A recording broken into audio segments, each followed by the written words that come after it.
Good morning! Nandito ulit tayo sa craft room. And sobrang kalat dito.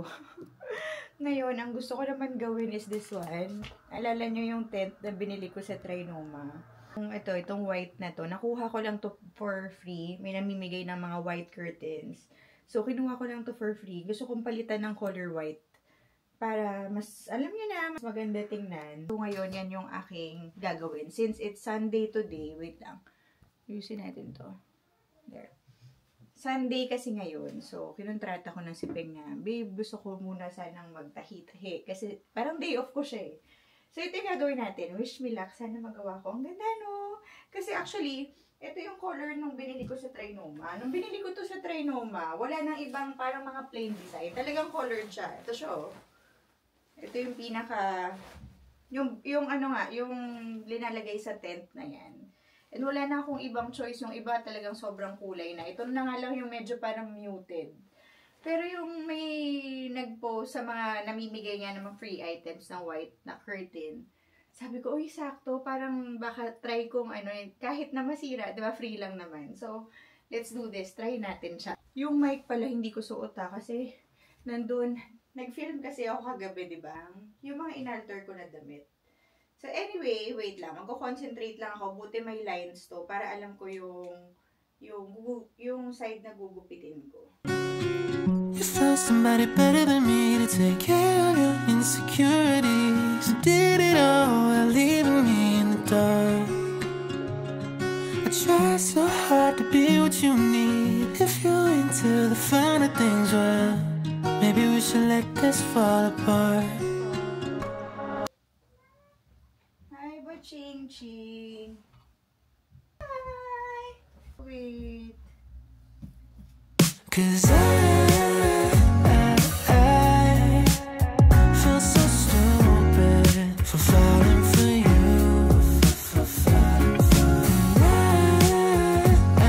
I should've listened to my friends when they told me not to. They said you're nothing but a one night stand.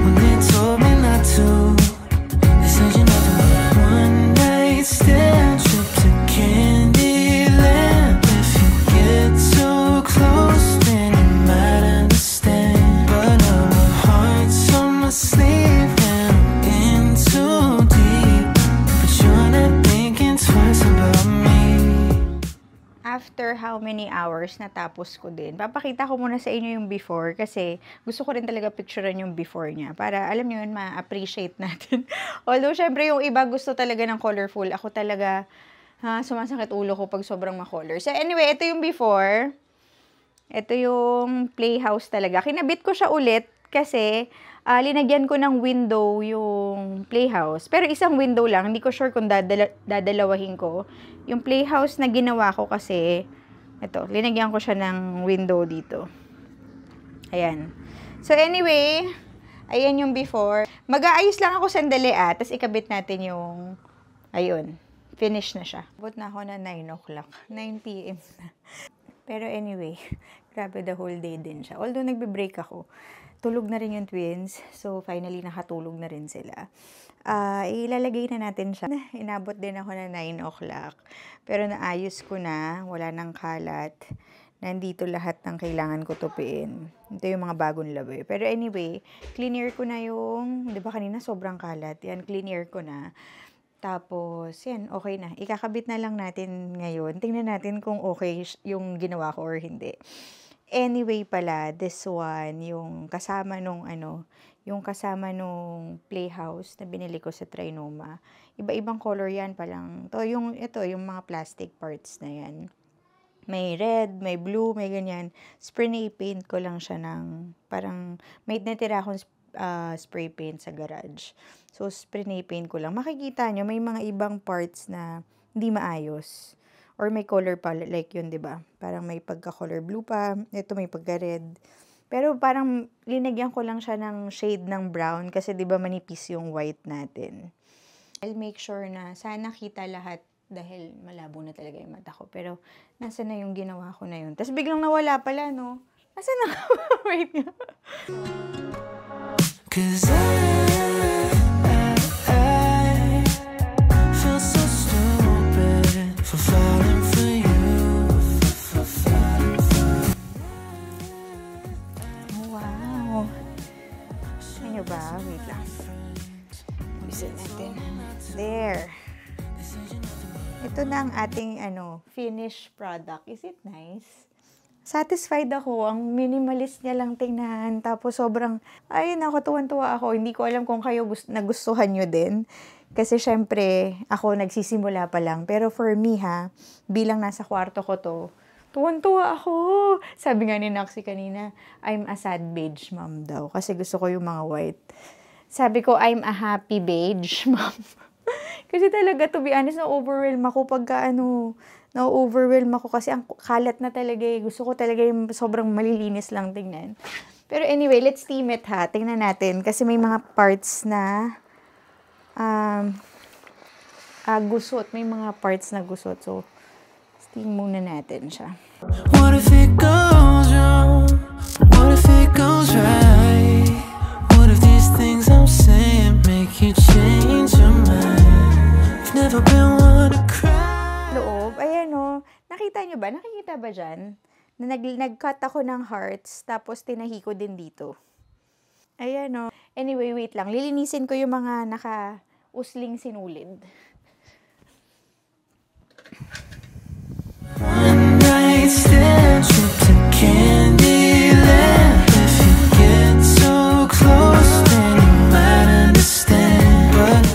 Ayan, okay na siya. Grabe, I'm so proud of myself. Hindi ko na-expect na kakayanin ko. Pero, I'm so happy. Ang ganda na yan. Tingnan tuloy dito. O, diba? Ayan na siya. Ang cute, no? Tapos, hindi ko pala nasama sa vlog kanina kasi medyo pagod na ako mag-on-on ng camera. Ito, yung tela na ginamit ko dito, for donation na rin. Skirt ko to eh.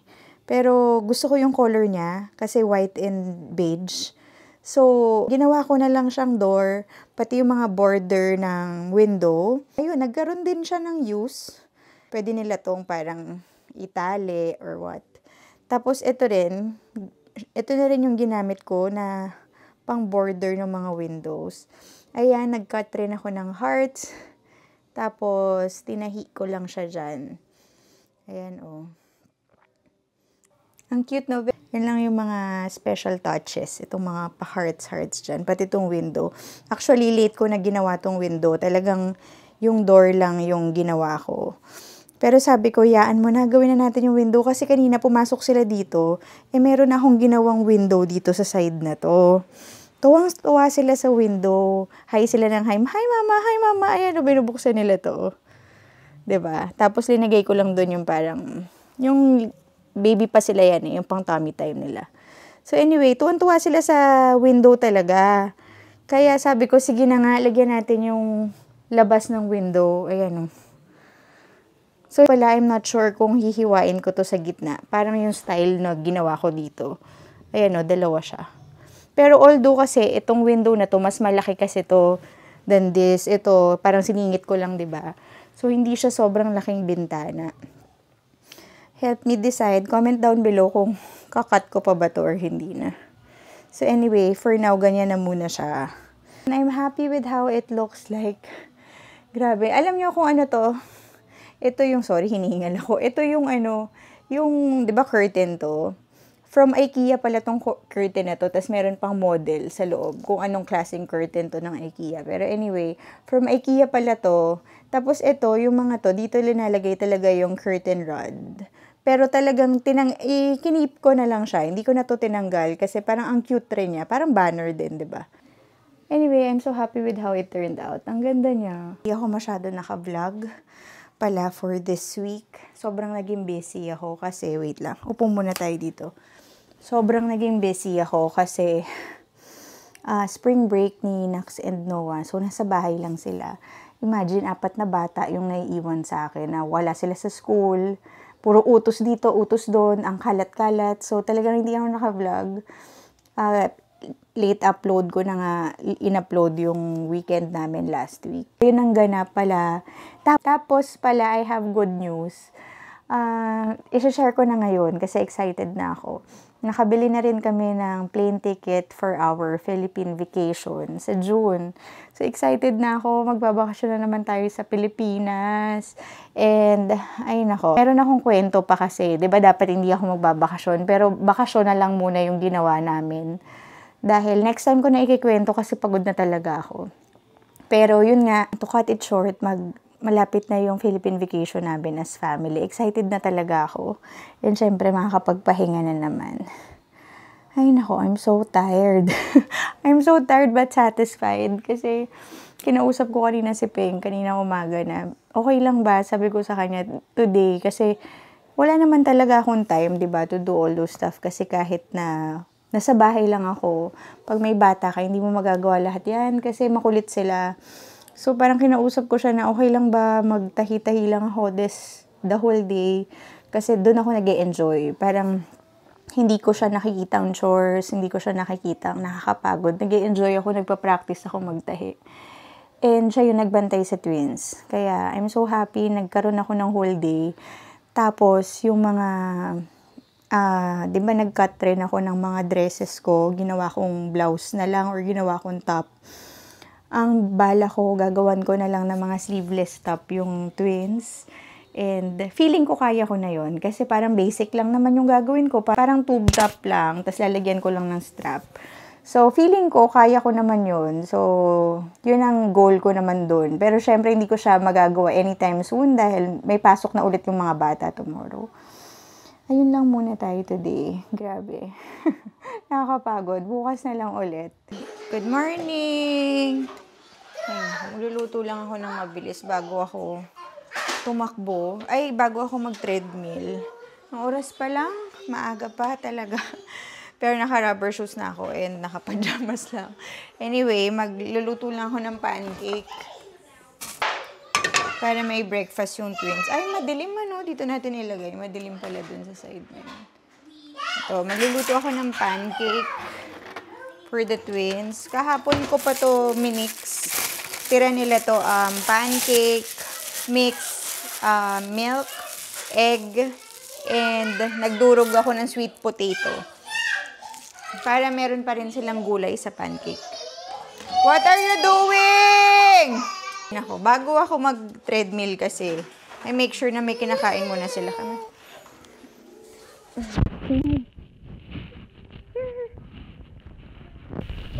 Okay, I know you're gonna eat pancake. Oh, sweet potato. Pancake. Sweet potato. Pancake. Sweet potato pancake. Pancake. Sweet potato. You have to finish this, huh? That's healthy. Very good. Aray ko. And then, Mama will walk on the treadmill, okay? Mama. You have to behave, okay? Mama.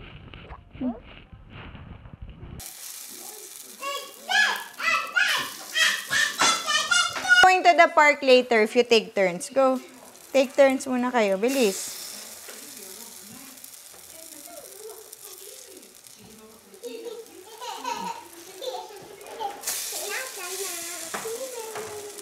Ayan. Grabe.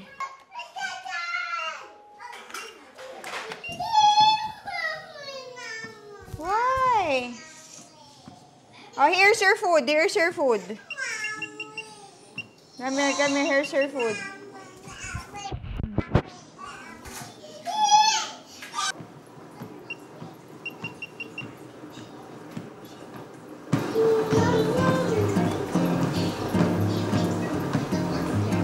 like it? Yummy? Finish it, okay?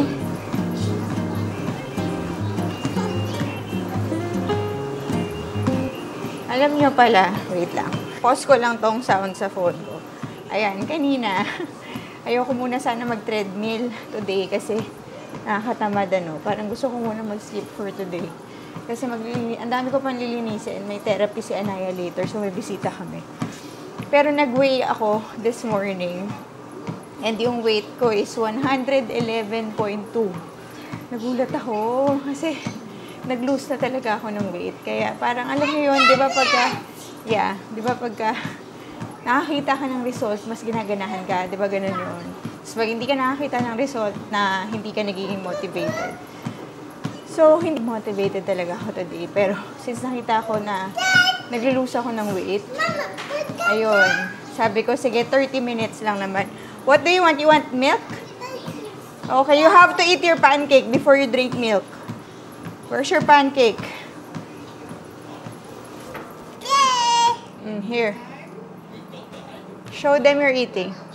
How about Leah? Be careful with Sissy. Be careful with Sissy. You want? Here's yours.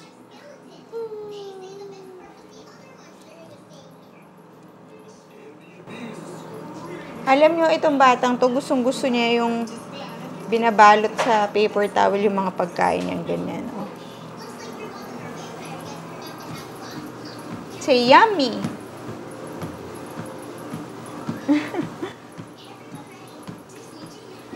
Careful! Sila na. Biglaan. Bis lang. Applause for our final word. Samuel.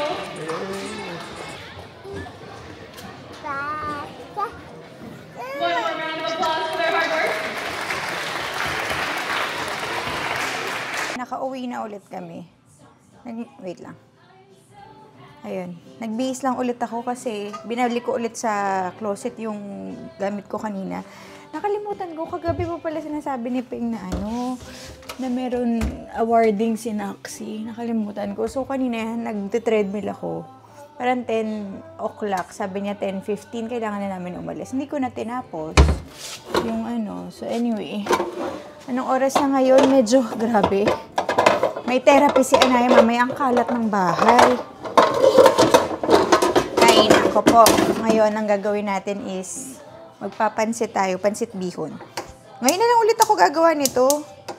Dapat gagawin ko sana yung sotang ko. Nakita ko dun sa friend ko, ginawa niya. Kaso mas gusto yata ng mga bata yung pansit bihon.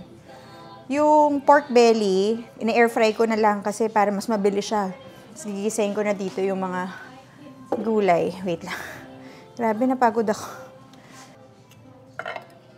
Tapos, ang gagawin, kulang-kulang din yung ingredients ko. Kaya, hindi ko alam kung i-vlog ko pa every detail. Kasi wala akong cabbage, wala akong snow peas, carrots lang, pati bell pepper, yun lang. Pati pork belly. So, ganun lang kasimple yung pansit bihon natin. Dahil wala nga akong ingredients. Magigisa lang ako ng garlic, pati onion. And then, tapos, while watching, nagpi-play ngayon, nanonood ako ng When Life Gives You Tangerines. Korean, yung bago, When Life Gives You Tangerines. Nasa episode 5 na ako. Ayan, magluto lang muna ako, wait lang. Kasi anong oras na rin, magpapatulog na ako ng bata yun na bit, ang kambal.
Umalis sila, pumunta silang park, at hindi ako sumama because the truth is, I'm struggling right now with the twins.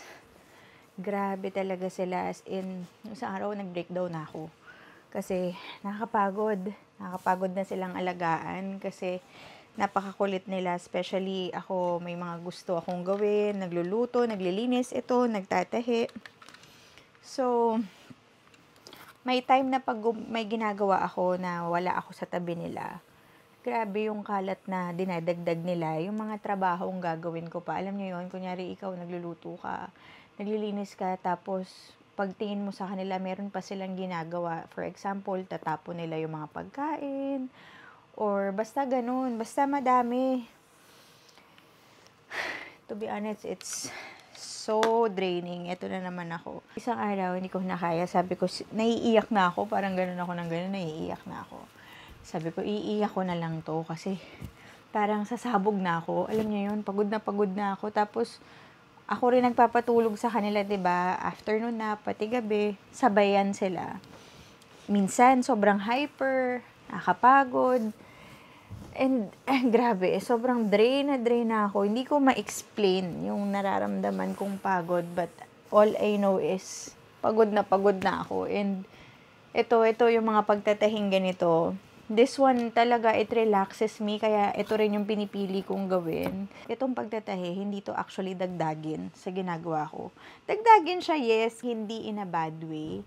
Kasi ginagawa ko to because nare-relax talaga ako sa kanya. So, ito lang, 'di ba, yung itong play tent na to nasira.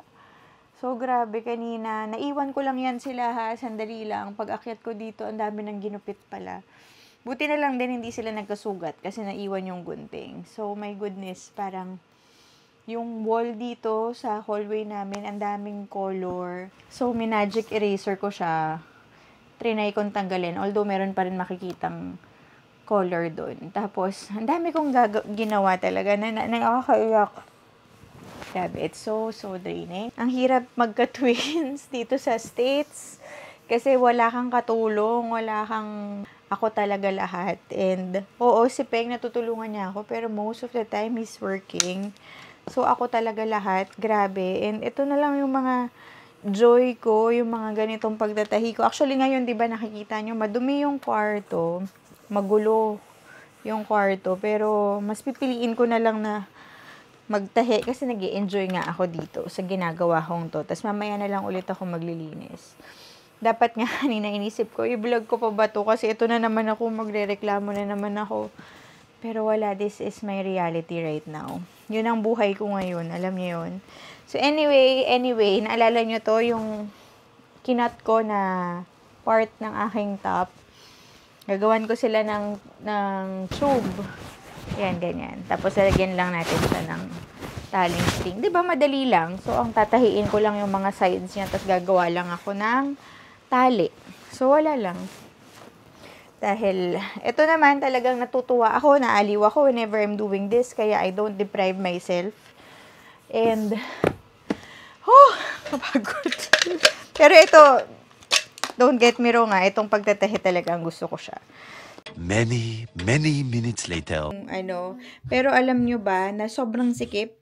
I mean, maluwag siya, pero para ipasok siya, siguro kailangan ko i-zipper. Kasi ito rin, ito sinukat to ni Anaya. Ganyan din siya.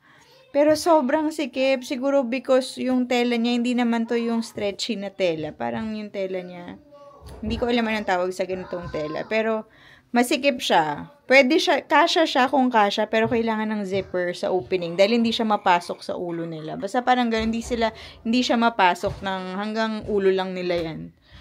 Ayan. So, medyo fail tayo dyan. Pero, if lagyan siguro to ng zipper, bubuksan ko to. Pwede. Pero ngayon na walang zipper, impossible siya. So, anyway, I made to, syempre, kay Anaya and Amelia. Kakatulog lang ng twins. Pumasok lang ako dito kasi mag-e-end ako ng vlog. And 9:30 na. Grabe, nakakapagod. Sobrang hirap na talaga ako patulugin sila. Kasi lately parang lagi silang hyper. Hindi ko na alam. parang isang oras ako usually nagpapatulog na sa gabi pati sa afternoon. Grabe, I'm so drained. Ito yung panahon na naman na talagang I'm so burnt out. Nakakaiyak sa pagod. Alam niyo yun, halo-halo na talaga siya. And ngayon, magre-rest na ako.